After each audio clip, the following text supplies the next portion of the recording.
Hi everyone, my name is Hitesh Sharma, Faculty ILM.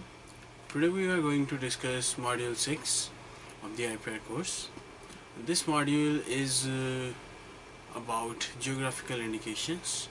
Geographical indications are very relevant for India because India is housed to many such GIs, geographical indications. So first we will discuss what are GIs, what are geographical indications. So geographical indication is a sign used on goods. So it's like a mark, it's like a name which is used on goods. So it has a specific geographical origin and it possesses qualities, reputation or characteristics that are essentially attributable to that place of origin. So generally there are trademarks. So trademarks are, they signify the source or origin of goods or services from a company, but GIs, they signify the source of or origin of some goods from a particular place or a geography. So geographical indications are somewhat similar to trademarks, but both these terms are not the same. So the classic example is Darjeeling tree. So Darjeeling tea is a product. So and Darjeeling tea is a geographical indication also. Now the Darjeeling tea, it originates from the place called Darjeeling, and it possesses qualities that makes it different from other teas grown in other parts of India. So Darjeeling tea is a GI, which this is another famous international example of champagne. So champagne is also a GI, geographical indication, and it's based out of France. So there is a Champagne region in France in which this drink originates. So when we try to connect a good with some geographical origin, then we need to give it, then we do not generally call it a trademark, we call it a geographical indication. So but what is the significance of GIs? Why do we have to use GIs when we already have trademarks? So because GIs identify the origin of goods, they point to a specific place or region of production that confers particular characteristics and qualities on the product. So GIs derive their essential qualities, characteristics from a place of origin. So what happens that with time that GI acquires a reputation because we are consuming Darjeeling tea, Nagpur oranges, we are consuming all these goods from a very long time. So over a period of time, these goods have, they have a value now, they have a brand value now, they have reputation which has been acquired over a long period of time. So it is very essential to protect this reputation or value, because if it is not protected, so what will happen? So any tea produced anywhere, so if that can be labeled Darjeeling tea, so the consumers will be deceived. So when suppose they are drinking a tea which is not Darjeeling tea, but it's labeled as Darjeeling tea, so they will be deceived. So the value of Darjeeling tea, brand, or that will decrease. So we need to protect this GI.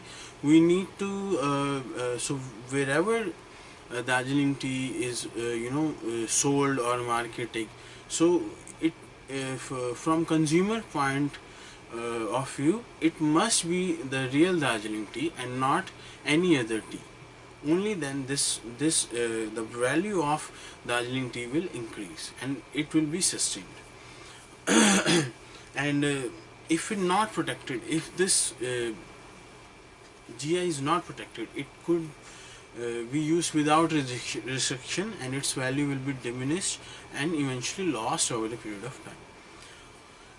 So now how we go for the registration of GIs in India. So first we have to make an application to the registry, GI registry in India. So after we make this application, so there will be preliminary examination by the examiner. So if everything, all the formalities are fulfilled, all the papers are fine, then the application will move to next step. Otherwise, the examiner will send a notice, and within 1 month you will have to comply with the by the formalities mentioned in the notice of the examiner. After then, when the preliminary examination is completed, when the application is alright, it moves to the registrar of GIs, registrar of Geographical Indications in India. So then a consultative group is formed, which should not include more than 7 members. So this consultative group examines your geographical indication application, and then the applicant who has applied for the GI, so they will make a presentation before the consultative group. After the presentation, the consultative group may or may not visit the site. So if they like, they may visit the site of the production, the geographical region from where the GI application has originated. So they may meet producers, they may meet, you know, the sourcing point, the raw materials, everything they can see. So after that, after this procedure, examination report is issued, to which a reply must be filed within 2 months. So if the reply is satisfactory, then the application will be published in GI journal. So after the publication in GI journal, there is a window of 4 months within which anybody can file a opposition and say that this GI must not have been granted. So if opposition is filed, then the GI application may get rejected or accepted. So if the opposition is not filed, then the GI will be automatically published and registered. If the opposition is filed but opposition is turned down, then again it will be registered. But if the opposition is successful, then the GI registration will not be done. So now we see what are the rights. When you get a GI, suppose someone made an application and got a GI. So then when you get a GI, you have a right to use it. And also you have a right to sue others. If somebody else is inappropriately using your GI, if some tea producer is producing tea from, suppose, some other region, from any other state, but if that tea producer is labeling his tea as Darjeeling tea, so then you can file a suit in against that tea producer who is selling the wrongly titled Darjeeling tea. So you have a right of relief in case of infringement. If somebody is selling, and you can claim for damages in case somebody is infringing your GI. So what are the differences? So now we see what are the differences between trademarks and GIs. So now trademarks inform consumers about the source of good or services.